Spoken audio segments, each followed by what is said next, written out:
Bifocal lens या द्विफोक्सी lens का चश्मा, जिसमें ऊपर की तरफ तो होता है, अवतल लेंस, पास दूर की चीजों को देखने के लिए, और नीचे की तरफ होता है उत्तल लेंस, पास की चीजों को देखने के लिए। चलो अब बात आती है इनमें दिक्कत क्या क्या आती है, दिक्कत भी सुन लो। निकट की दृष्टि तो ठीक है, दोष है दूर की दृष्टि में। दूर की दृष्टि तो ठीक है, दोष है निकट की दृष्टि में। दोष है निकट की दृष्टि में, ठीक है। चलो दोनों में ही दोष है, ना निकट का दिख रहा ना दूर का दिख रहा। दृष्टि वैश में आड़ी और खड़ी लाइनें एक साथ नहीं दिखती, क्षैतिज और ऊर्ध्वाधर रेखाओं को एक साथ देखने में दिक्कत आती है, ठीक है। चलो अब बात आती है, सबसे पहले यहां पर ये सवाल क्या पूछना चाह रहा है, इसको निकट दृष्टि दोष क्यों कहते हैं। जब दोष दूर की दृष्टि में है तो इसको निकट दृष्टि दोष क्यों कहते हैं, आज वो कारण समझ लो। होता क्या है, ये हमारी आंख है, ये क्या है, हमारी आंख, ठीक है। होता क्या है दोस्तों, जब इस प्रकाश किरणें आती हैं इस पर, लेंस पर, तो लेंस से परावर्तित होने के, अपवर्तित होने के बाद ये रेटिना पर जानी चाहिए, लेकिन ये रेटिना पर ना जाकर उससे पहले ही मिल जाती हैं। तो बताओ निकट मिल गई, इसलिए निकट दृष्टि दोष हो गया। अगर ये दूर मिलती हैं, दूर, अगर ये दूर मिलती हैं, दूर रेटिना से कहीं दूर जाकर मिलती हैं, पास में नहीं बल्कि दूर जाकर, पीछे जाकर मिलती हैं, तो इसे कहते हैं दूर दृष्टि दोष। अब प्रश्न क्या पूछ रहा है, निकट दृष्टि दोष में वस्तु का प्रतिबिंब बनेगा रेटिना के आगे या पीछे, रेटिना के आगे बनेगा, पीछे तो किस में बनता है, दूर दृष्टि दोष में, ठीक है। प्रतिबिंब बनता ही नहीं है, जरा दृष्टि दोष वाली कहानी है लगभग लगभग। कोई नहीं छोड़ो, ठीक है। चलो सही है मामला यहां तक। 141 नंबर का प्रश्न, बहुत अच्छा प्रश्न है ना, इंपॉर्टेंट प्रश्न है मेरी तरफ से, इंपॉर्टेंट, याद रखना। यदि लेंस की क्षमता माइनस में 2 डायोप्टर है, अभी अभी हमने सॉल्व किया था प्लस वाला, तो फोकस दूरी माइनस में आएगी 0.5 मीटर। अभी अभी सॉल्व किया था +2 वाला, वहां बस माइनस करना था और कुछ नहीं करना, ठीक है। एक प्रतिबिंब जो पर्दे पर प्राप्त किया जा सकता है, प्रतिबिंब 2 तरह के होते हैं, एक जिसे पर्दे पर प्राप्त कर सकते हैं और एक जिसे नहीं कर सकते। कर सकते हैं तो वास्तविक प्रतिबिंब है, नहीं कर सकते तो आभासी प्रतिबिंब है ना, आभासी। प्रकाश तरंगे हैं, यस ये इंपॉर्टेंट प्रश्न है, प्रकाश तरंगे हैं, बहुत अच्छा प्रश्न है दोस्तों। प्रकाश तरंगे विद्युत चुंबकीय और दोनों का मिश्रण, विद्युत चुंबकीय तरंगे हैं, जिसमें मान लो ये तरंग की दिशा है, ये तरंग की दिशा है, तरंग इस दिशा में जा रही है, तो ये विद्युत क्षेत्र की दिशा है और ये चुंबकीय क्षेत्र की दिशा है, यानी तीनों एक दूसरे के क्या होते हैं, लंबवत होते हैं। इस तरह से चलती है व्यवस्था, विद्युत चुंबकीय तरंग, इलेक्ट्रोमैग्नेटिक वेव, ठीक है, याद रखना। मानव आंख में, मानव नेत्र में, चक्षु का मतलब आंख, नेत्र, ये देखो पर्यायवाची पढ़ लिया आपने हिंदी का, चक्षु नेत्र का, आंख नेत्र चक्षु, ठीक है, लोचन। वस्तु का प्रतिबिंब कहां बनता है, प्रतिबिंब बताओ भाई, ध्यान रखना। मानव नेत्र में वस्तु का प्रतिबिंब आंख की सबसे अंदर वाली परत रेटिना पर बनता है, रेटिना दृष्टिपटल पर। कैसा बनता है, आभासी या वास्तविक, उल्टा, वास्तविक और वस्तु से छोटा, उल्टा, वास्तविक और वस्तु से छोटा, बराबर का नहीं बनता, छोटा बनता है, ठीक है। चलो भाई,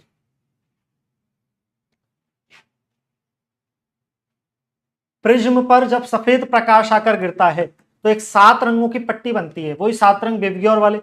जब प्रिज्म पर सफेद प्रकाश आकर गिरता है तो इस पर 7 रंगों की पट्टी बन जाती है इस तरह से, ठीक है। तो ये कह रहा है इसमें मध्य का रंग कौन सा है, मध्य का रंग, 7 रंग है, ये 7 रंग है, आप गिनना, बेबीगौर 7 है, 7 में से 3 इधर हटा दो, 3 इधर हटा दो, बताओ मध्य का रंग कौन सा हो गया, हरा, मध्य का रंग कौन सा हो गया, हरा। लेकिन अभी प्रश्न बदल देता और प्रश्न पूछता माध्य का रंग कौन सा है, माध्य, एवरेज कलर, औसत रंग कौन सा है, माध्य रंग, तो फिर हरा नहीं कहते, फिर आपको कहना होता पीला। कौन सा कहना होता, पीला। दोनों प्रश्नों में फर्क है, ध्यान रखना। अगर मध्य का रंग पूछे तो हरा, अगर मध्य रंग पूछे तो हरा, लेकिन एवरेज कलर पूछे माध्य रंग तो फिर पीले का उत्तर देना, पीला। ठीक है, चलो। सत्य और असत्य छांटो भाई। क्या बैंगनी रंग का तरंग दैर्ध्य सबसे कम होता है? बिल्कुल सही बात है। क्या लाल रंग का तरंग दैर्ध्य सबसे ज्यादा होता है? बिल्कुल सही बात है। तो केवल एक केवल दो छोड़ो, एक ही ऑप्शन में दिख रहे हैं, एक और दो, सीधा सीधा उत्तर है। एक रंगीन टेलीविजन तीन आधारभूत रंग होते कौन से हैं? लाल, हरा और नीला। तीन आधारभूत रंग होते कौन से हैं? तीन आधारभूत रंग होते हैं लाल, हरा और नीला। ढूंढो ऑप्शन में कहा मिलेगा लाल, हरा और नीला कलर। ये रहा भाई, लाल, हरा और नीला कलर। ये लो, ये लाल, हरा और नीला कलर ये रहा, लाल, हरा और नीला कलर ये रहा। ठीक है, लाल, हरा और नीला, तीन रंगों का मिश्रण यहां पर, लाल, हरा और नीला। हाँ भाई, स्वच्छ आकाश का रंग नीला क्यों दिखता है? बहुत इंपॉर्टेंट प्रश्न। स्वच्छ आकाश का रंग नीला क्यों दिखता है भाई? और अंतरिक्ष यात्री को काला दिखता है। स्वच्छ आकाश का रंग नीला दिखता है प्रकाश के प्रकीर्णन के कारण। ठीक है, अंतरिक्ष यात्री को यही आकाश काला दिखता है। अंतरिक्ष यात्री को आकाश का रंग काला दिखता है, और सामान्य व्यक्ति को कैसा दिखता है? नीला दिखता है, नीला। ठीक है, दोनों में फर्क है भाई। ठीक है, अंतरिक्ष यात्री को दिखेगा काला और साधारण व्यक्ति को यहां से दिखेगा नीला। और ये आपका 150वां प्रश्न। प्रकाश का वेग अधिकतम होता है, तो याद रखना प्रकाश का वेग अधिकतम, प्रकाश का वेग माध्यम की सघनता पर निर्भर करता है, माध्यम की सघनता पर निर्भर करता है, डेंसिटी पर, है ना, सघनता पर निर्भर करता है। इसका मतलब क्या हुआ? इसका मतलब ये हुआ कि सबसे ज्यादा होता है निर्वात में, वैक्यूम में, उससे कम होता है गैस में, जैसे जैसे सघनता बढ़ेगी वैसे वैसे वेग कम, फिर होता है उससे कम द्रव में, और सबसे कम होता है ठोस में। निर्वात में होता कितना है? 3 लाख किलोमीटर प्रति सेकंड। सबसे ज्यादा वेग होता है प्रकाश का निर्वात में होता है, वैक्यूम में होता है, निर्वात में। ठीक है, ये क्रम याद रखना। ठीक है, क्रम याद रखना, ये ऐसे कैसे प्रकाश का वेग कहाँ अधिकतम होता है, ये क्रम ऐसे कैसे याद रखना। ठीक है, चलो। ये आपके 150 प्रश्न तो यहां पर हो चुके हैं समाप्त। ठीक है, यहां पर आपके 150 प्रश्न तो हो चुके हैं समाप्त। ठीक है, 150 प्रश्न समाप्त हो चुके हैं। 50 प्रश्नों का और आपके पास खेल बचा है यहाँ पे, उनको भी देख लेते हैं फटाफट से, क्या है वो 50 प्रश्न। चलो जल्दी जल्दी आना फटाफट से। जब हम समतल दर्पण में देखते हैं तो हम अपने चेहरे का प्रतिबिंब देख पाते हैं, तो हम देख पाते हैं कोई भी चीज दर्पण में, हम कोई भी चीज देख पाते हैं दर्पण में, बताओ किसकी घटना की वजह से? तो देख पाते हैं किसी भी घटना का नाम परावर्तन होगा। ठीक है, हम देख पाते हैं किसकी मदद से? परावर्तन की मदद से हम देख पाते हैं, परावर्तन की मदद से। हीरे का चमकना, बताओ भाई, हीरे का चमकना थोड़ी देर पहले बताया है, हीरे का चमकना पूर्ण आंतरिक परावर्तन पर आधारित, पूर्ण आंतरिक परावर्तन पर आधारित घटना है हीरे का चमकना। ठीक है, पूर्ण आंतरिक परावर्तन पर आधारित घटना है।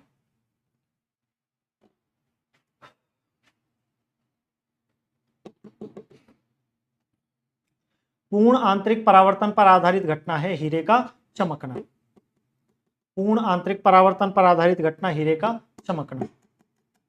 पढ़ो प्रश्न को, सॉल्व करो। सही उत्तर की प्रतीक्षा है, मुझे जल्दी से बताओ। सही उत्तर की प्रतीक्षा है, मुझे जल्दी से बताओ। प्रकाश का अपवर्तन, ये साइज बड़ा छोटा दिखता है ना अपवर्तन की वजह से। तारों का टिमटिमाना, टिमटिमाते थोड़ी है वास्तव में, टिमटिमाते हुए प्रतीत होते हैं, तारों का टिमटिमाना। ठीक है, और पानी में पड़ी हुई पेंसिल का मुड़ा हुआ दिखाई देना, पानी में डूबी पेंसिल का मुड़ा हुआ दिखाई देना।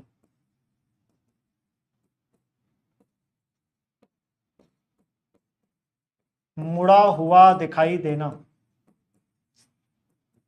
पानी में पड़ी पेंसिल का मुड़ा हुआ दिखाई देना, ये सब किस घटना की वजह से है? अपवर्तन की वजह से।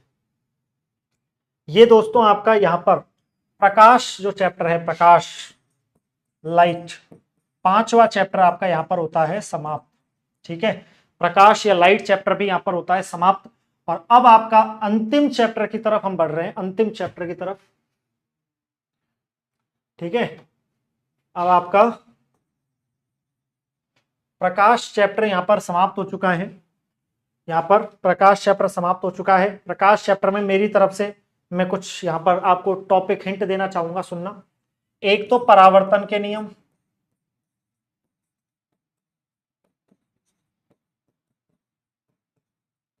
दूसरा अपवर्तन के नियम। एक तो ये दोनों,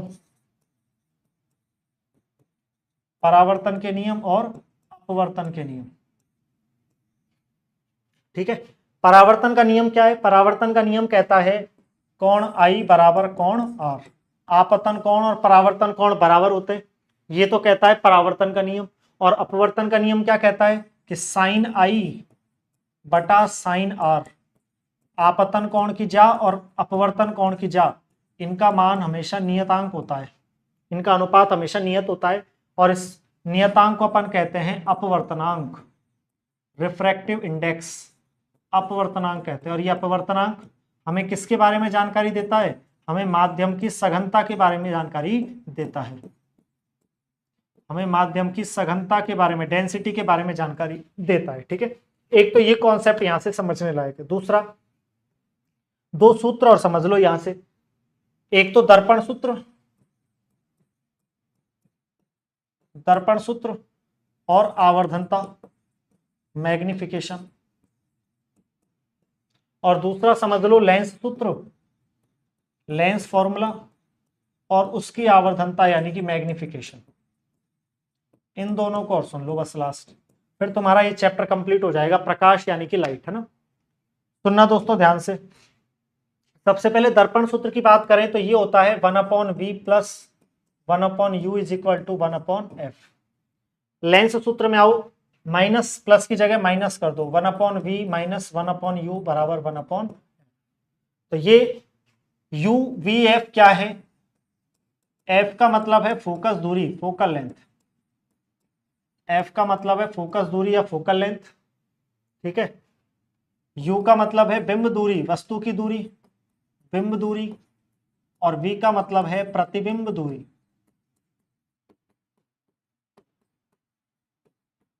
v का मतलब है प्रतिबिंब दूरी। ठीक है, तो ये तीनों दूरियां याद रखना कौन सी किसको दर्शाती है। ठीक है, कौन सी किसको दर्शाती है। आवर्धनता का सूत्र इधर होता है m बराबर माइनस वी बटा यू, इधर प्लस कर दो, m बराबर प्लस का v बटा यू। ये लो भाई, ये तुम्हारा यहां पर प्रकाश जो चैप्टर है वो होता है यहां पर समाप्त। तो तुम्हारा प्रकाश जो चैप्टर है यहां पर वो भी होता है यहां पर समाप्त। प्रकाश जो चैप्टर है वो भी यहां पर होता है समाप्त।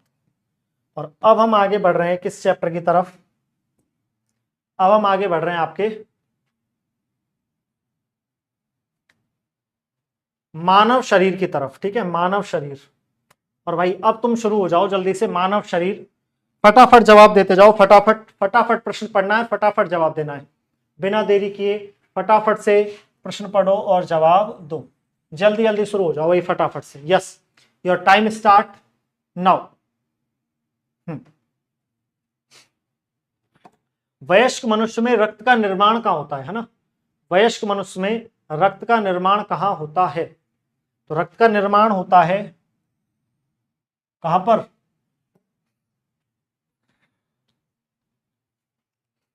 रक्त का निर्माण कहां होता है भाई? रक्त का निर्माण होता है लाल अस्थि मज्जा, रेड बोन मैरो में, है ना। लाल अस्थि मज्जा या रेड बोन मैरो में। ठीक है, वहीं अगर छोटे बच्चे की बात करें तो उसमें रक्त का निर्माण होता है प्लीहा यानी स्प्लीन में। छोटे बच्चे में रक्त का निर्माण किस में होता है? लिवर और प्लीहा यानी यकृत और स्प्लीन या प्लीहा में होता है। ठीक है, चलो तिल्ली में। रक्त में ग्लूकोज का स्तर सामान्य बनाए रखने के लिए भूमिका कौन सा हार्मोन निभाता है? जब से हम बात कर रहे थे मानव रोग में भी बात की थी इसके बारे में, तो कि ग्लूकोज का स्तर सामान्य बनाए रखने के लिए दो हार्मोन काम करते हैं जो अग्नाशय से निकलते हैं, अग्नाशय या पैनक्रियाज से निकलते हैं। ये दोनों हार्मोन अग्नाशय या पैनक्रियाज से निकलते हैं दोनों हार्मोन। एक हार्मोन तो है आपका इंसुलिन, एक हार्मोन तो है आपका इंसुलिन और दूसरा हार्मोन है आपका ग्लूकागॉन, दूसरा हार्मोन है आपका ग्लूकागॉन। और ये दोनों हार्मोन ब्लड शुगर का लेवल यानी ग्लूकोज का जो स्तर है उसको सामान्य बनाकर रखते हैं, ग्लूकोज के स्तर को। तो देखो यहाँ पे कौन सा दे रखा है, यहाँ पे ग्लूकागॉन दे रखा है भाई। और ये दोनों कहां से निकलते हैं भाई, ये दोनों निकलते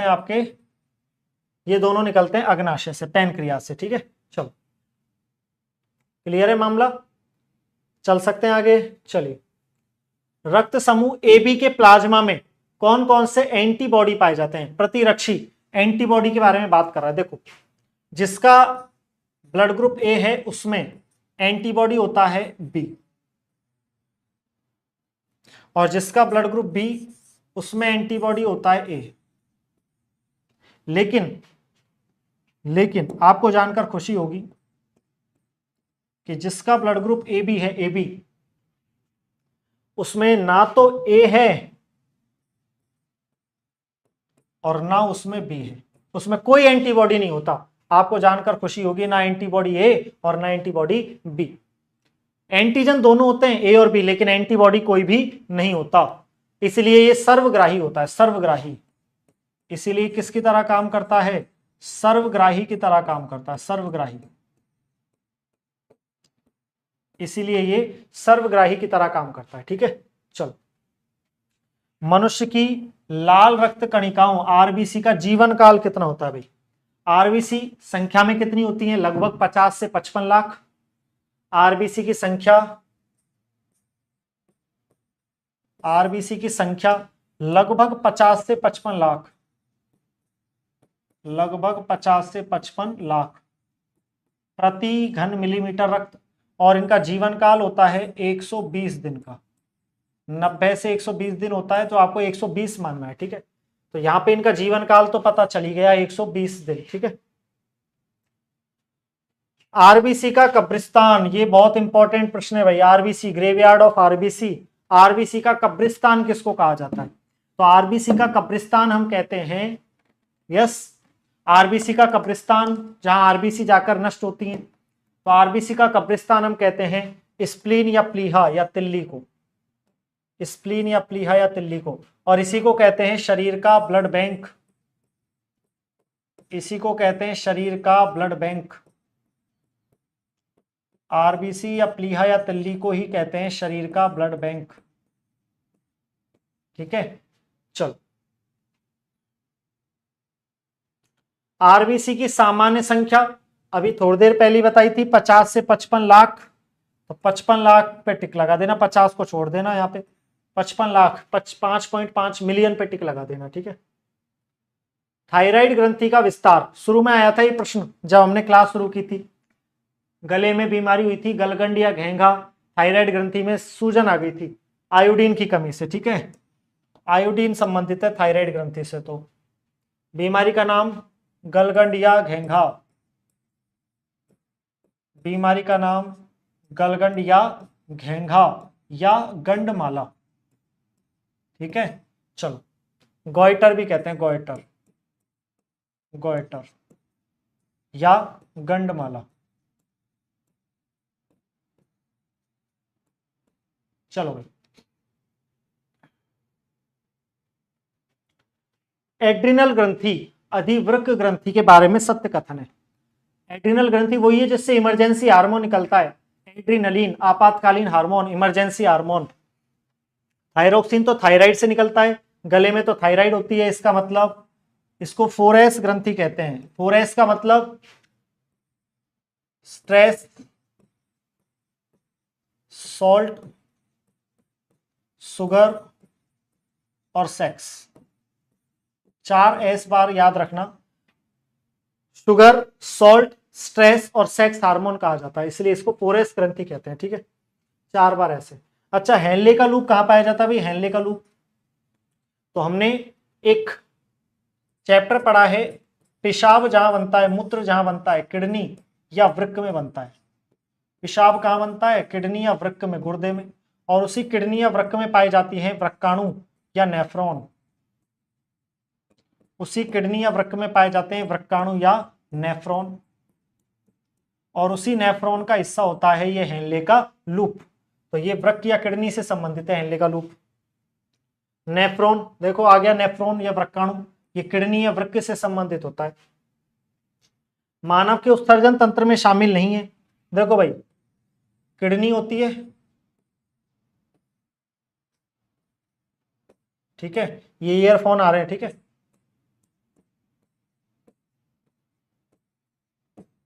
यहां ये थैला होता है और ये मूत्र मार्ग होता है। इस तरह का सिस्टम होता है। नेत्र तो होंगे ही नहीं, तो नेत्र कहां से आ जाएंगे मानव के उत्सर्जन तंत्र में? ये मूत्राशय हो गया, ये मूत्रवाहिनी हो गई, और ये वृक्क हो गए, ये मूत्र मार्ग है, मूत्र मार्ग। इस तरह का सिस्टम होता है भाई, ठीक है। नेत्र कहां से आ जाएंगे उत्सर्जन तंत्र में? नेत्रों का तो कोई काम ही नहीं है। चलिए, कौन सा एंजाइम लार में पाया जाता है? लार में कौन सा एंजाइम लार में पाया जाता है? लार में बताओ जरा, लार में पाया जाने वाला एंजाइम। लार निकलती कहां से? लार ग्रंथियों से। और लार ग्रंथियां 3 जोड़ी होती हैं, पैरोटिड या कर्णपूर्व, सबलिंगुअल और सब मैक्सिलरी, ठीक है। लार में पाया जाता है टाइलिन, जो स्टार्च का पाचन करता है ना, स्टार्च को माल्टोज में बदल देता है, स्टार्च को माल्टोज में बदल देता है। कौन सा एंजाइम? Ptyalin enzyme. तो याद रखना टाइलिन का काम, टाइलिन एंजाइम स्टार्च को माल्टोज में बदल देता है, माल्टोज में, ठीक है। चलो, स्टार्च को माल्टोज में बदलता है, यानी कार्बोहाइड्रेट का पाचन करता है, ठीक है। किसका पाचन करता है? कार्बोहाइड्रेट का पाचन करता है। यानी सबसे पहले हमारे मुख गुहा में किसका पाचन शुरू हो जाता है? कार्बोहाइड्रेट का पाचन शुरू हो जाता है, कार्बोहाइड्रेट का पाचन शुरू हो जाता है।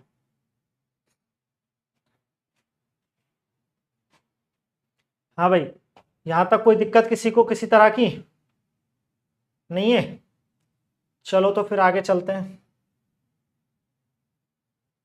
शरीर में ग्लूकोज किस रूप में जमा होता है? ग्लूकोज का संग्रहण, ग्लूकोज किस रूप में संग्रहित होता है?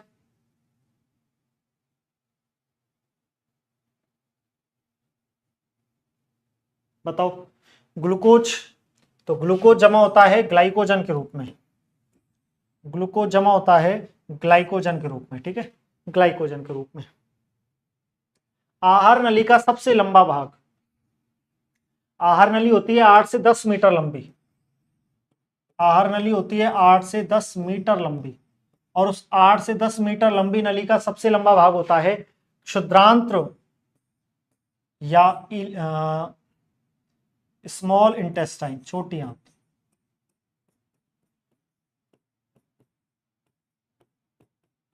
6 से 7 मीटर लगभग, 6 से 7 मीटर लंबी होती है छोटी आंत, ठीक है। तो ये आहार नली का सबसे लंबा भाग है।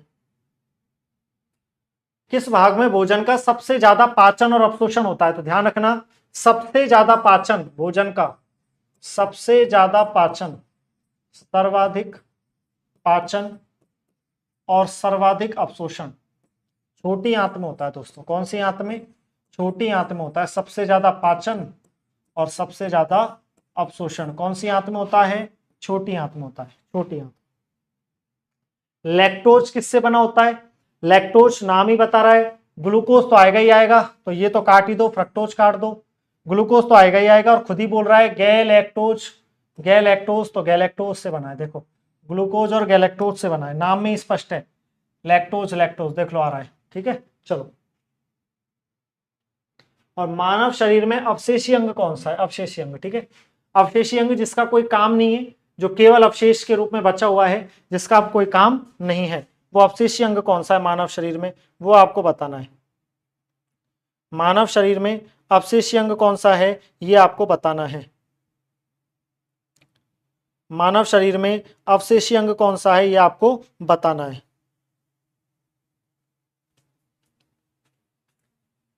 तो ध्यान रखना दोस्तों, अवशेषी अंग अक्लदार्ड, पित्ताशय काम का है, थायराइड काम का है, प्लीहा काम का है। एक ही अंग है फिलहाल तो यहां पर जो अवशेषी अक्लदार्ड। इसके अलावा जैसे अपेंडिक्स या परिशेषिका, ये भी अवशेषी अंग की श्रेणी में आता है। ठीक है, ये जो बाहर वाले कान है पिन्ना, ये भी अवशेषी अंग की श्रेणी में आते हैं। ये रोम भी अवशेषी अंग की श्रेणी में आते हैं। बहुत सारी चीजें। ठीक है, चलो अक्लदार्ड नहीं, दाढ़, दाढ़ शब्द शुद्धि का विशेष ध्यान रखा करो। ठीक है, दाढ़। यस, किस नेत्र रोग में द्विअवतल या अवतल लेंस का चश्मा लगाते हैं? तो निकट दृष्टि दोष में, थोड़ी देर पहले पढ़ा था, मायोपिया या निकट दृष्टि दोष में कौन से लेंस का चश्मा लगाते हैं? अवतल लेंस का चश्मा लगाया जाता है। कौन से लेंस का चश्मा? अवतल लेंस का चश्मा लगाया जाता है निकट दृष्टि दोष में। ठीक है, और दूर दृष्टि दोष में उत्तल लेंस का चश्मा लगाते हैं। दृष्टि वैषम्य में बेलनाकार लेंस, और यहां तो सर्जरी करवाते हैं। ठीक है, मनुष्य के नेत्र में कौन सा लेंस पाया जाता है? वेरी इंपॉर्टेंट प्रश्न भाई। हमारी आंख में कौन सा लेंस होता है, उत्तल या अवतल? बताओ भाई, हमारी आंख में कौन सा लेंस होता है?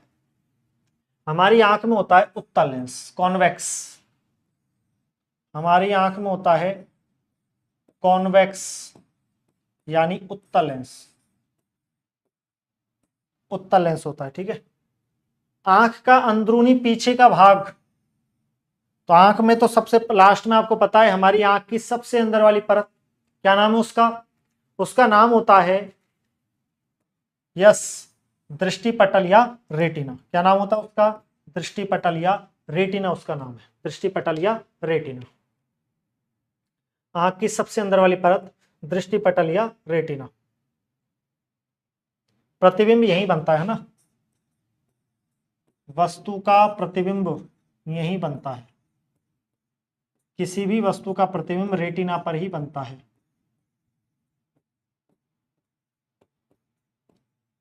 आंख में किसी भी वस्तु का प्रतिबिंब कहां बनता है? रेटिना पर ही तो बनता है। चलो, लड़ो उड़ो हार्मोन, डू और डाई, करो या मरो हार्मोन किसको कहते हैं भाई? तो करो या मरो हार्मोन किसको कहा जाता है? एड्रिनल ग्रंथि से निकलने वाले एड्रिनलिन हार्मोन को डू और डाई हार्मोन कहा जाता है। डू और डाई एड्रिनल ग्रंथि से निकलता है ना, डू और डाई, करो या मरो हार्मोन, लड़ो या उड़ो हार्मोन है ना। इसी को 3F हार्मोन भी कहते हैं। 3F, फियर, पहले डरो, फिर फाइट, फिर लड़ो और फिर भाग जाओ। निषेचन कहां होता है भाई? शुक्राणु और अंडाणु का मिलना। निषेचन की घटना कहां होती है? महिला के शरीर में, और वो नली का नाम याद रखना, अंडवाहिनी, ओविडक्ट या फेलोपियन ट्यूब में। महिला के शरीर की जो अंडवाहिनी होती है महिला में, उसमें निषेचन यानी शुक्राणु और अंडाणु आपस में मिलते हैं। ठीक है, याद रखना। शरीर का तापमान कौन नियंत्रित करता है? तो शरीर का तापमान हो, भूख हो, प्यास हो, भावनाओं का केंद्र हो, ये सब हाइपोथैलेमस के द्वारा कंट्रोल होते हैं। हाइपोथैलेमस के द्वारा कंट्रोल होते हैं। भूख, प्यास, तापमान, भावना, सब चीजें। मनुष्य के मस्तिष्क में स्मरण क्षमता, मेमोरी कहां होती है भाई? मेमोरी होती है आगे वाले खोपड़े में, आगे वाले हिस्से में होती है, जिसे हम कहते हैं प्रमस्तिष्क यानी सेरेब्रम कहते हैं। सेरेब्रम, प्रमस्तिष्क के नाम से जानते हैं। सेरेब्रम, प्रमस्तिष्क या सेरेब्रम के नाम से जानते हैं। ठीक है, प्रमस्तिष्क। कोई प्रश्न रह तो नहीं गया? हाँ, यस। फेफड़ों में गैसों का विनिमय कहां होता है भाई? होता तो है गैसों का विनिमय, लेकिन कहां होता है? तो फेफड़ों में गैसों का विनिमय होता है उन थैलियों में, और उन थैलियों को हम क्या कहते हैं? उन थैलियों को हम कहते हैं वायु कूपिका एल्वियोलाई। उन थैलियों को हम कहते हैं वायु कूपिका एल्वियोलाई कहते हैं। वायु कूपिका या एल्वियोलाई, वायु कूपिका या एल्वियोलाई में होता है। ठीक है, गैसों का विनिमय। मानव शरीर की सबसे बड़ी ग्रंथि, भाई सबसे बड़ी ग्रंथि पूछे तो आपको नाम किसका लेना है, बोलो। सबसे बड़ी ग्रंथि में किसका नाम लेना है, तो ध्यान रखना सबसे बड़ी ग्रंथि में आपको नाम लेना होता है यकृत यानी कि लीवर का। यकृत यानी लीवर, यकृत ग्रंथि का नाम लेना होता है। सबसे छोटी का पूछे तो आपको नाम लेना है पीयूष ग्रंथि। सबसे छोटी का पूछे, सबसे छोटी, तो आपको नाम लेना है पीयूष ग्रंथि। मास्टर ग्रंथि भी कहते हैं इस पीयूष ग्रंथि को, है ना। पीयूष ग्रंथि या मास्टर ग्रंथि का आपको नाम लेना है। सबसे छोटी ग्रंथि है पीयूष ग्रंथि, ठीक है। सबसे छोटी ग्रंथि है पीयूष ग्रंथि, जिसे अपन मास्टर ग्रंथि भी कहते हैं। मास्टर ग्रंथि, जिसे अपन मास्टर ग्रंथि भी कहते हैं। मटर के दाने के बराबर होती है, ठीक है। मस्तिष्क में पाई जाती है, मटर के दाने के बराबर होती है, ठीक है। अच्छा, सबसे बड़ी अंतःस्रावी ग्रंथि पूछी जाए तो, ये तो सबसे बड़ी बाह्य स्रावी ग्रंथि है। अगर सबसे बड़ी अंतःस्रावी ग्रंथि पूछी जाए, सबसे बड़ी अंतःस्रावी ग्रंथि पूछी जाए, तो फिर आपको नाम लेना है थायराइड का। किसका नाम लेना है, थायराइड ग्रंथि का नाम लेना है, अवटु ग्रंथि का नाम लेना है। थायराइड या अवटु ग्रंथि का आपको नाम लेना है। थायराइड या अवटु ग्रंथि का नाम आपको लेना है। चलो, मनुष्य की मुख गुहा में किसका पाचन प्रारंभ होता है भाई। अभी थोड़ी देर पहले आया था ये प्रश्न, लार में किसका पाचन शुरू होता है। मैंने कहा था कि भाई सबसे पहले मुख गुहा में कार्बोहाइड्रेट का पाचन शुरू होता है। किसका पाचन शुरू होता है, कार्बोहाइड्रेट का पाचन शुरू होता है। कार्बोहाइड्रेट का पाचन सबसे पहले शुरू होता है, ठीक है। चलो, ऐसा टिश्यू जो हड्डियों से जोड़ता है, हड्डियों को जोड़ता है, तो हड्डियों को हड्डियों से जोड़ने वाला, हड्डी प्लस हड्डी, ये होता है लिगामेंट, स्नायु। कौन सा होता है, लिगामेंट या स्नायु। हड्डी को हड्डी से जोड़ने वाला लिगामेंट या स्नायु।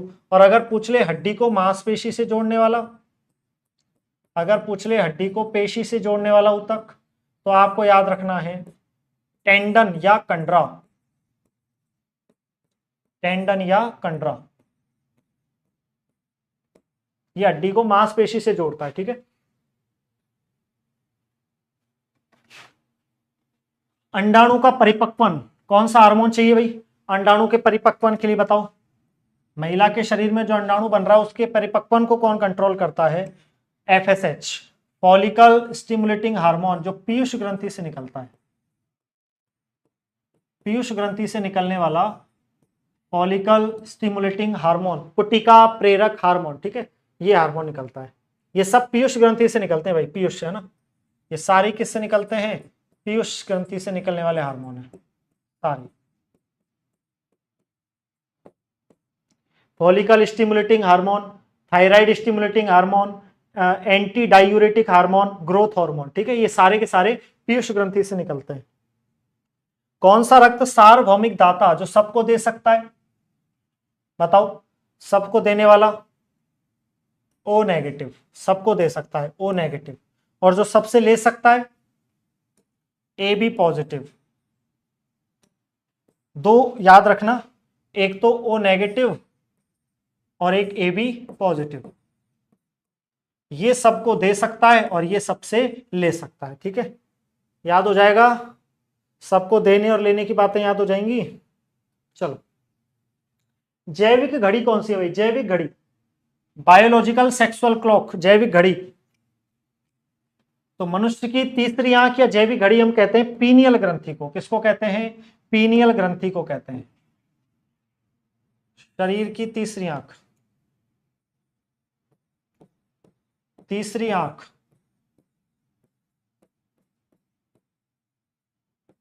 या लैंगिक जैविक घड़ी।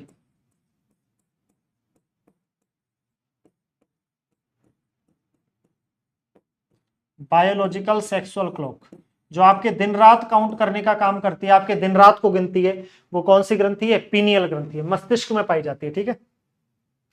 आहार नली में भोजन का अधिकतम अवशोषण, अब पहले भी आए थे प्रश्न, तो भोजन का सबसे ज्यादा पाचन और अवशोषण कहाँ पे होता है? छोटी आंत में होता है, छोटी आंत में।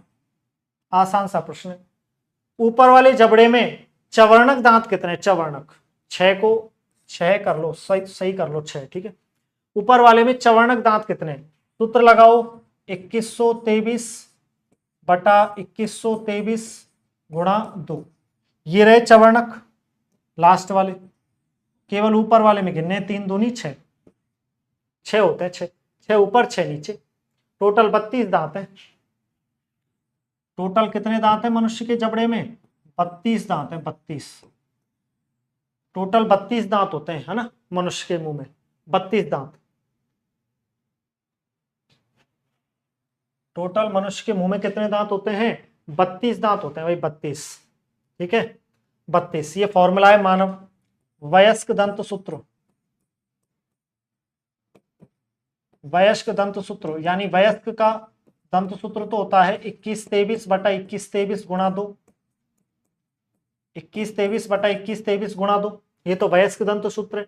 और अगर बच्चे का पूछे, छोटे बच्चे का, शिशु का दंत सूत्र पूछे, शिशु का, ये भी पूछा जा सकता है, 2102 बटा 2102 गुणा 2, 2102 बटा 2102 गुणा 2। तो आप आराम से दांतों की संख्या यहां पर निकाल सकते हैं, आप आराम से दांतों की संख्या यहां पर निकाल सकते हैं। मनुष्य के शरीर का सबसे कठोर पदार्थ कौन सा है भाई? मनुष्य के शरीर का सबसे कठोर पदार्थ होता है अपने दांतों का enamel, calcium phosphate, calcium carbonate से बना होता है, ठीक है, दांतों का इनेमल। सुमेलित करो, घुटने की कटोरी, पटेला, सी में 3 आएगा, ये काटो ये काटो। कॉलर बोन हसली बोलते हैं, क्लेविकल भी बोलते हैं, बी में 1 आएगा, ये काटो ये काटो, ये तो कट ही रहा है। ऑप्शन नंबर 4 सही है भाई, बाकी मिलाई लोगे तुम। छाती में होती है स्टर्नम, तो ए में 1, ए में 4 सॉरी, और शोल्डर ब्लेड बच गया आपका स्केपुला, तो डी में 3। अच्छा डी में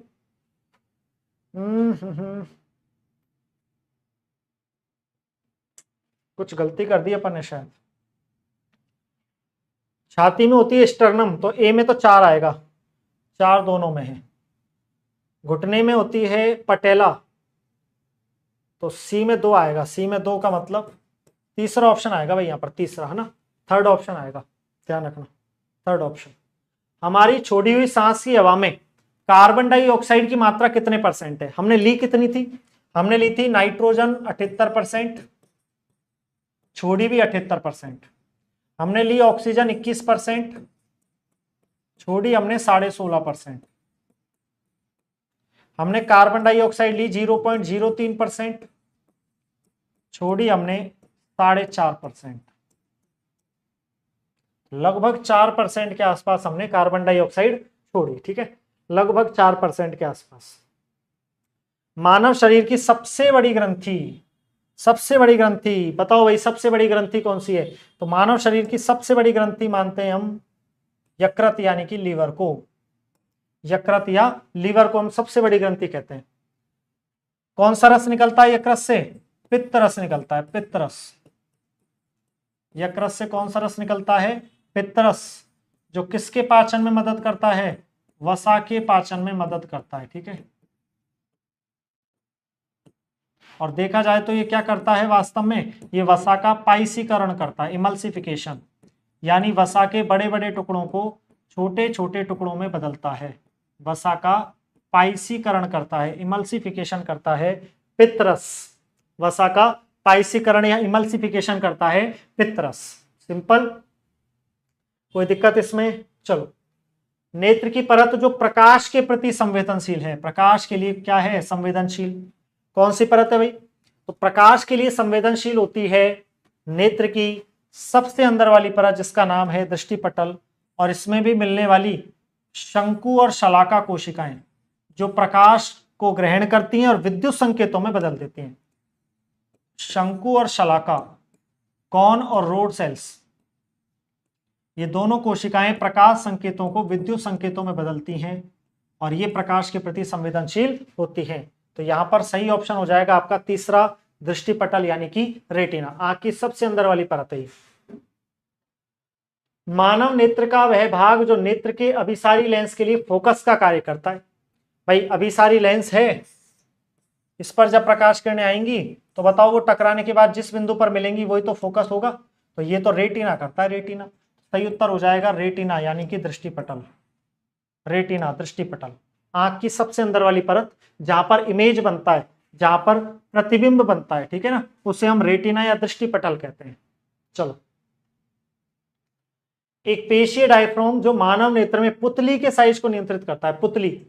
पुतली का आकार, पुतली या तारा, जो पुतली खुद प्रकाश को नियंत्रित करता है और पुतली के साइज को कंट्रोल करता है आइरिस या पारितारिका।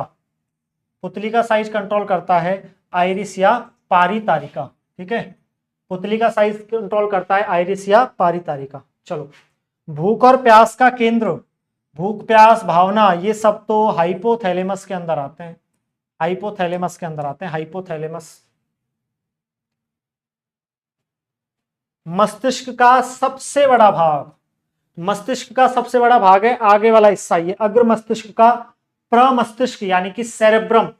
ये प्रमस्तिष्क जिसे हम सेरेब्रम कहते हैं, सेरेब्रम क्या कहते हैं अंग्रेजी भाषा में, सेरेब्रम कहते हैं, सेरेब्रम।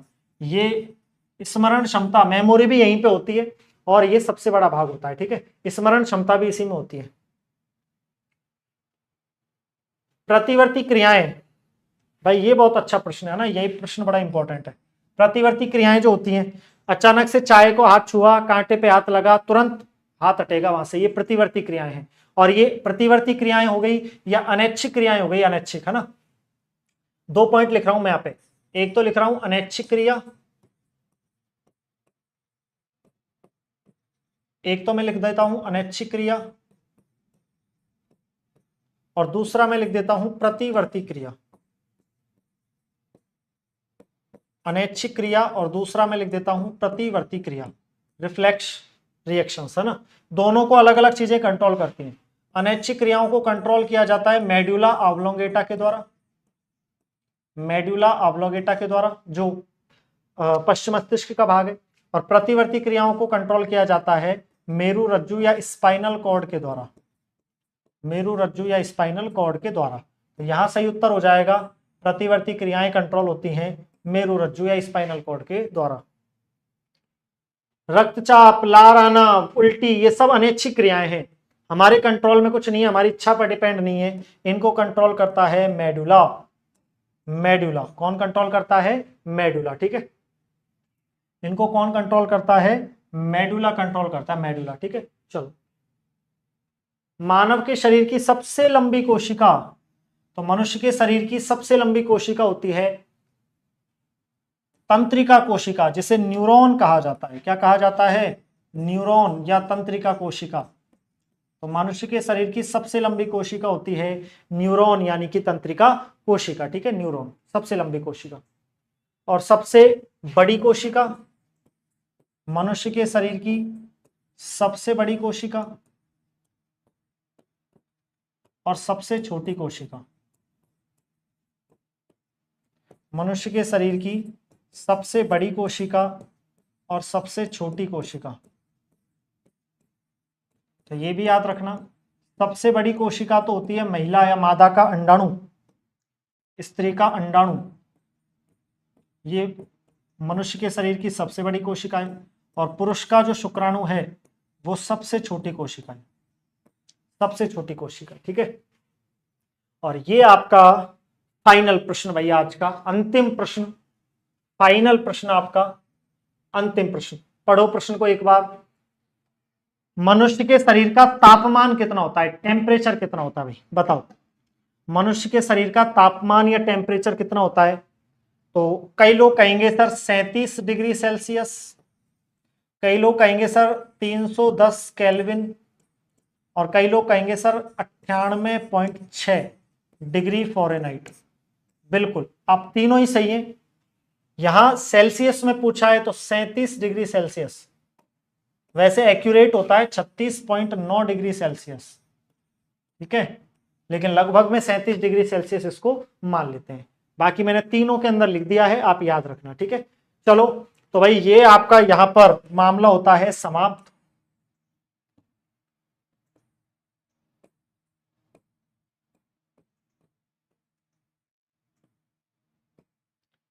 पढ़ते रहिए अच्छे से। उम्मीद करता हूं आपको आज की क्लास में बड़ा आनंद आया होगा और आप इसे अवश्य रूप से पढ़ेंगे, याद करेंगे और आपकी एग्जाम में ये बहुत ज्यादा महत्वपूर्ण सिद्ध होगी, बहुत ज्यादा उपयोगी सिद्ध होगी। इन्हीं शब्दों के साथ आप सबसे मैं विदा लेना चाहूंगा। अच्छे से पढ़ते रहिए। धन्यवाद। जय हिंद, जय भारत, शुक्रिया, नमस्कार।